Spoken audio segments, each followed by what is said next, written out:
তোমরা সবাই অ্যাসিস্ট্যান্টশিপ পেতে চাও? আচ্ছা, তাহলে তোমাদেরকে একটা প্রশ্ন জিজ্ঞেস করি, ঠিক আছে? আচ্ছা বলো তো, গবেষণা কর্ম আর লেখাচুরির মধ্যে পার্থক্যটা কি?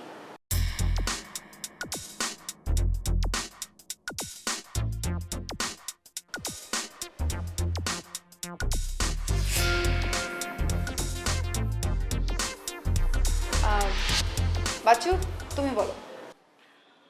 গবেষণা ইজ রিসার্চ আর মানে গবেষণা ইংরেজি রিসার্চ, এটা আমরা সবাই জানি, তাই না? আচ্ছা, আর কে বলতে পারবে? ম্যাম আমি বলি। আচ্ছা ঠিক আছে, বলো। ম্যাম গবেষণা হচ্ছে একটি ভালো কাজ আর চুরি হচ্ছে একটি খারাপ কাজ। আচ্ছা ঠিক আছে। তোমরা কে কোন ইয়ারে পড়ো? তোমরা তো সবাই ফার্স্ট ইয়ারে পড়ো। তোমাদেরকে দিয়ে মনে হয় হবে না। আসলে আমি যাকে চাচ্ছি সে একটু সিনিয়র হলে ভালো হয়, যার অনেক বেশি এক্সপিরিয়েন্স আছে, যে গবেষণা সম্পর্কে অনেক কিছু জানে, এরকম কাউকে।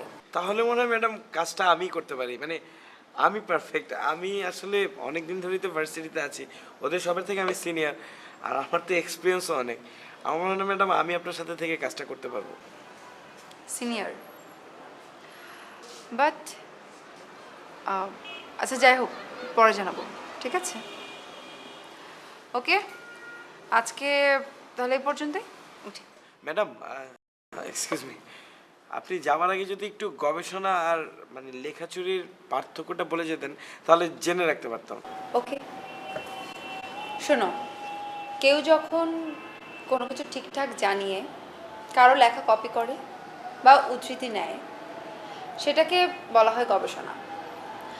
আর না জানিয়ে কোনো কিছু কপি করাকে লেখাচুরি বলা হয়, মানে জালিয়াতি। ম্যাডাম আমি কিন্তু এটাই বলতে চেয়েছিলাম, মানে স্টার্টিংটা আমি একটু ডিফারেন্ট ভাবে শুরু করছিলাম, কিন্তু আমি কিন্তু এটাই বলতাম আসলে।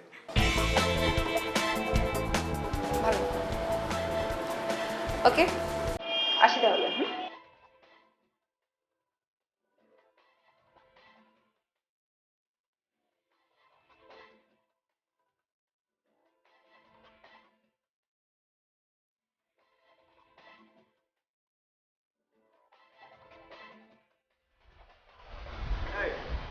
মন খারাপ করছো?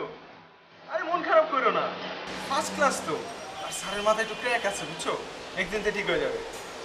হাত নামাও। ওরে বাবা, ভালো কথা কইতে এলাম, ভাল লাগে না।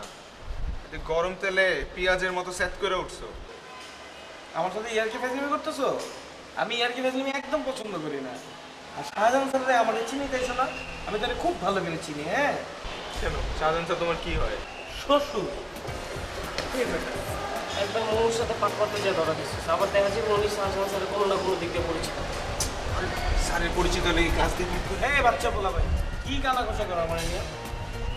আমরা বাচ্চা বললাম ভাই, তো তুমি কোন আনের বুঝা? আমি কোন বুঝা বুঝে দিচ্ছি। আমি ইউনিভার্সিটিতে লাস্ট 3 বছর ধরে একই ইয়ারে পড়তেছি। হ্যাঁ, আমি না পাস করতে পারি না, খালি ফেল করি। ওইটার পিছনে একটা টেকনিক্যাল প্রবলেম আছে, তোমাদের সাথে ইন্টিমেট হই তারপর সেটা বলবো, ওকে? আর এই যে শাহজাহান স্যারের ক্লাস এরকম আমি বহুত করছি, আবার বহুত এরকম স্যার আমার বাইরে বাইরে দাঁড় করে রাখছে। এটা কোনো ব্যাপারই না আমার জন্য।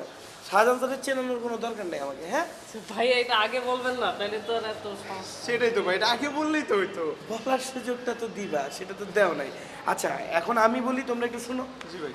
এখন তোমরা যেটা করবা সেটা হচ্ছে, আমি তো কয়েকটা ক্লাস মিস দিছি, সো আমার ক্লাস নোটগুলো দরকার। হ্যাঁ, হ্যাঁ। ক্লাস নোটগুলো অ্যারেঞ্জ করে আমাকে সুন্দর করে দিবা, ওকে? জি ভাই। আরেকটা কাজ করতে হবে, সেটা হচ্ছে তোমাদের সাথে তো অনেক মেয়ের বন্ধুত্ব হয়েছে না, বান্ধবী হয়েছে না? হ্যাঁ, ওদের সাথে আমাকে সুন্দর করে পরিচয় পর্বটা শেষ করে দেবে, ওকে? জি ভাই। ভাই ভাই করতেছো কেন ভাই? হ্যাঁ, আমরা একই ক্লাসে পড়ি, ক্লাসমেট, ঠিক না? সো মানে আমাদের ছোট ভাই ব্রাদাররা তুই তো করে, আমি অভ্যস্ত, তুই করে বলতে পারো। ঠিক আছে, তোমার নামটা কি জানো? ভাই আমার নাম বাবলু। পাবলু। তোমার? মফিজ। আচ্ছা আমি দিদি বাচ্চু, চাচু। সোহাগ বচ্চন বাচ্চু। বাচ্চু বাচ্চু। ব্যাপার না, মানে আমার নাম নিয়ে এরকম একটা ঝামেলা আছে। মাঝে মাঝে আমার চাচা গ্রাম থেকে বাসায় আসে, আসার পরে আমি আর আমার ছোট ভাই থাকি বাসাতে। তো দেখা যায় যে ছোট ভাই ডাক দেয় চাচ্চু, আমি আর চাচা দুইজনে বলে উঠি কি হয়েছে বল। আমার আব্বা দেখা গেছে অন্য আরেক রুম থেকে দেয় হাচ্চু। আমি বলি কি চাপা বলেন ডাকছিলেন, নামটাই এরকম, কি বলবো।